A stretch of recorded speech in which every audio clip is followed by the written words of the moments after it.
Would you like to improve your people skills? Understand when somebody is comfortable or uncomfortable with you? Have better results with dating or playing poker or hiring somebody or landing the job of your dreams? If you said yes to any of those questions, stay tuned for this week's book breakdown of Joe Navarro's What Everybody is Saying.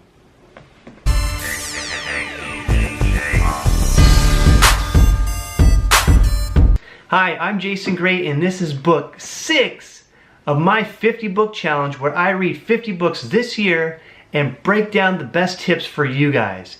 This week we're going through Joe Navarro's What Everybody is Saying. Joe Navarro is an ex-FBI agent and has led interrogations all across the world, from high-level criminals to missing people to pretty much anything. He also plays a lot of poker for fun and has helped that community with understanding physical tells. So what are we going to learn this week in this book? I'm going to give you some of the tips, ideas, and process on how to understand body language, because our body language gives off a lot of unconscious signals immediately that we really can't control, and that is the most honest response you're ever going to get from somebody. So that leads into a question here. What do you think the most honest part of somebody's body is if you're trying to read their nonverbal cues? Comment below what you think that is, and I'm going to give you the answer here in a moment. But first, I want to give you some general ideas to simplify the book that you can think of right away to understand what body language is telling you. So write this down. One of the simple things is when people are moving away from someone as opposed to towards them, they're nervous, uncomfortable, or dislike them. So when they're usually moving forward in some manner with their hands, their neck, their whole body, they're confident or they like that situation, person, saying, their cards. But when they're moving away, basically turtling, they're uncomfortable. Now, that's the general rule of thumb. It doesn't mean that they're lying or telling the truth. It just means comfort versus discomfort.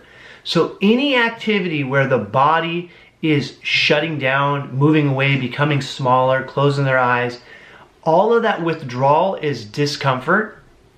And all the opening up, moving forward, eyes getting bigger, body getting bigger, wider, moving forward, all that is comfort, strength, or confidence. That's the most simple way to read body language. So if you see anything with hands or feet or torso or eyes or the whole body, if it's moving towards, great. If it's moving away, something's not comfortable. Open versus closed. Open is comfortable, closed is usually not.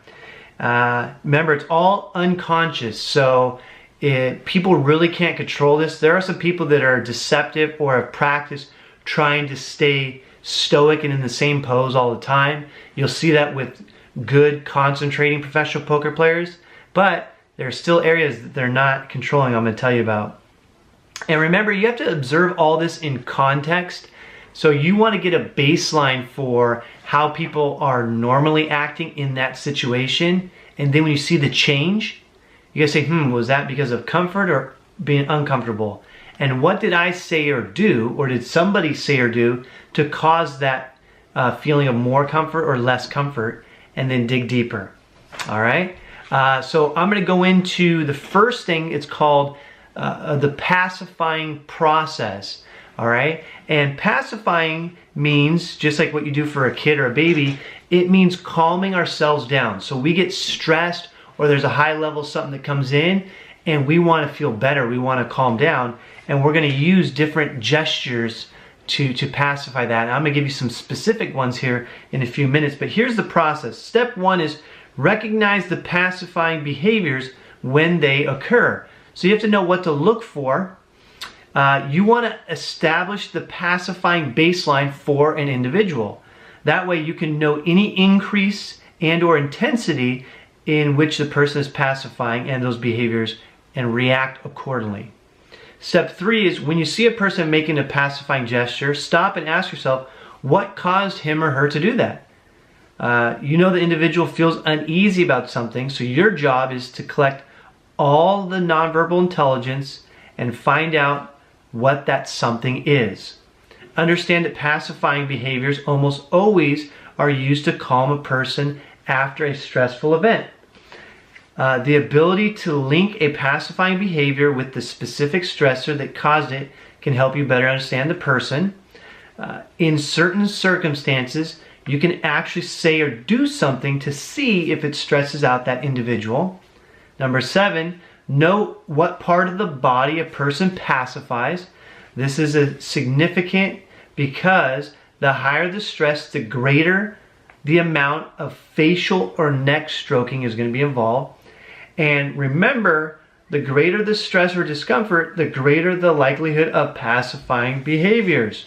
So what are some of those behaviors? You see them a lot, but it's rubbing your neck, your nose, your mouth. With women especially, but men too, it's holding here or doing this, pulling the tie, going, all these type of things. If I was to be sitting down, imagine my hands on my knees and I'm stroking my knees, basically rubbing off sweat or doing that type of motion. All of those are pacifying events. Playing with your shirt, playing with your hair, playing with your cufflink or your watch over and over. All of those are to kind of calm you down. All right, so when people are doing those, they're more nervous. So I'm going to read you some physical tells. This is not an exhaustive list. Please get the book and read it in depth so you can understand this at a more advanced level, and so that you can see all of the cues and see the picture so you can really get it. But here are things that show that people are uncomfortable, okay? Before I do that, let me tell you this. What is the most honest part of someone's body? It's their feet. Their feet. Why? Because usually people are sitting or standing somewhere where their feet are uncovered, or no one really thinks about covering up their feet or their legs or what they're doing. And so those aren't controlled or deceptive as often, and people forget about them. So at a poker table, or if you're interviewing someone, make sure you're at an angle or position where you can see someone's legs and feet and their behavior there. And I'm going to show you some of that. So here are some things that show people are uncomfortable. Fast blinking. So how do you know if they're blinking faster or not? Watch how they are usually acting when they're comfortable or things are normal. And then when a stressor is involved, are they blinking a lot faster or not? Look for their pupils. Now, hard to see unless you're up close and you really pay attention. But if their pupils or their facial expressions are constricted, smaller pupils, squinting, looking down, that's usually a sign of nervousness, being uncomfortable, maybe a lot of discomfort. But if everything is opened up, wide eyes, pupils are dilated, things like that, they're happy, they're confident, they're strong. Eye blocking, so anything that blocks the eyes, squinting, all that, that makes another sign of being uncomfortable. Anything used with the lips, where again, remember, if you're moving towards or opening up and expanding, you're usually confident.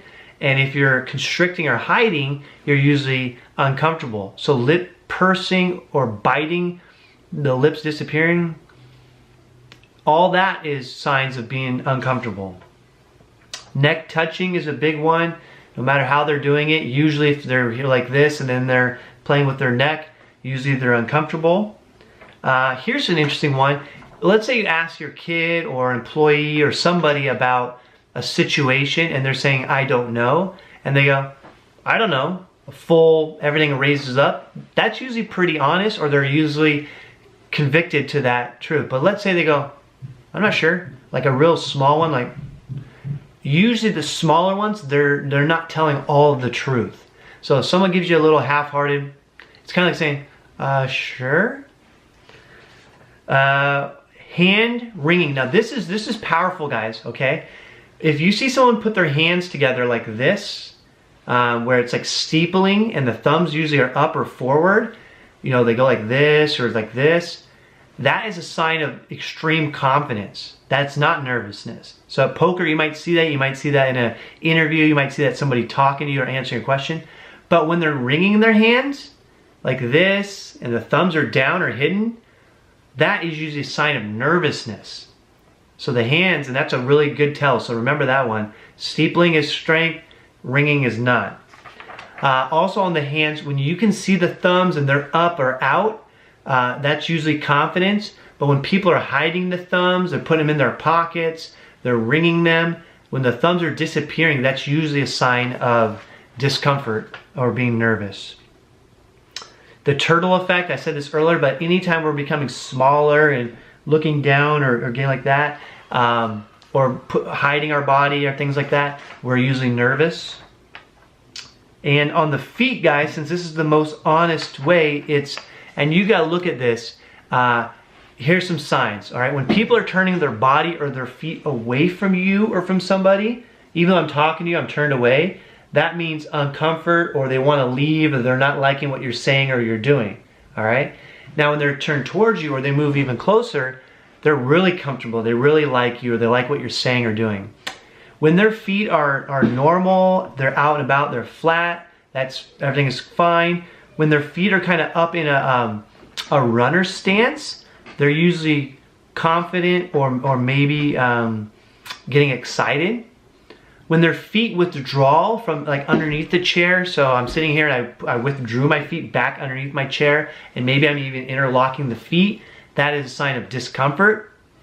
Also with the chair, think about it. If people are open and like I am, this is great, but if you sit back and you're kind of really holding onto the chair and, you know, gripping it with some strength, you're nervous.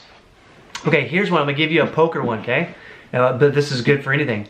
If people's legs are bouncing, you know how you just look at people and naturally they're bouncing a foot or they're tapping their leg and their knee. If you watch their knee, or maybe even their shoulders are moving a little bit because they're bouncing a leg.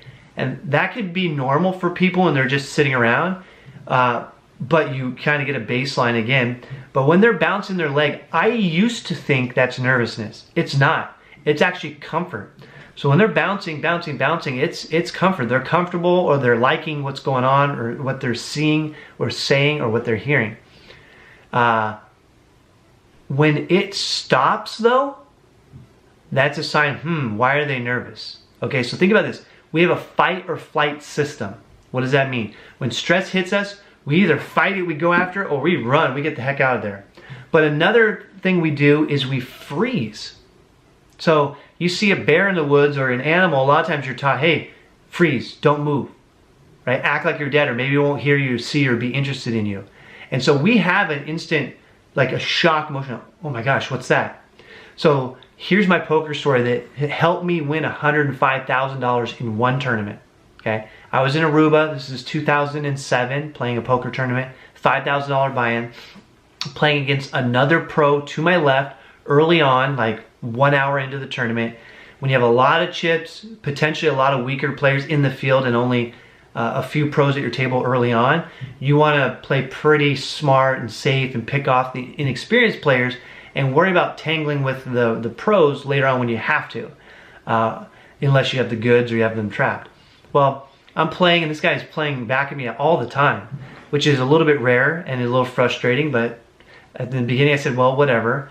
And then I just caught on that he kept doing it. So I had pocket tens, medium hand, I raise, this guy re-raises me again, I call, we're deep, and it comes like an 8-high board, all regs, and he bets. Well, he could have aces, kings, queens for sure, or maybe even jacks. He could have ace, king offsuit, ace, king suited. He could have bluffs, he could have whatever, right? This guy's pretty aggressive, so now I'm thinking it's wider. But he should have major overpairs or big cards usually.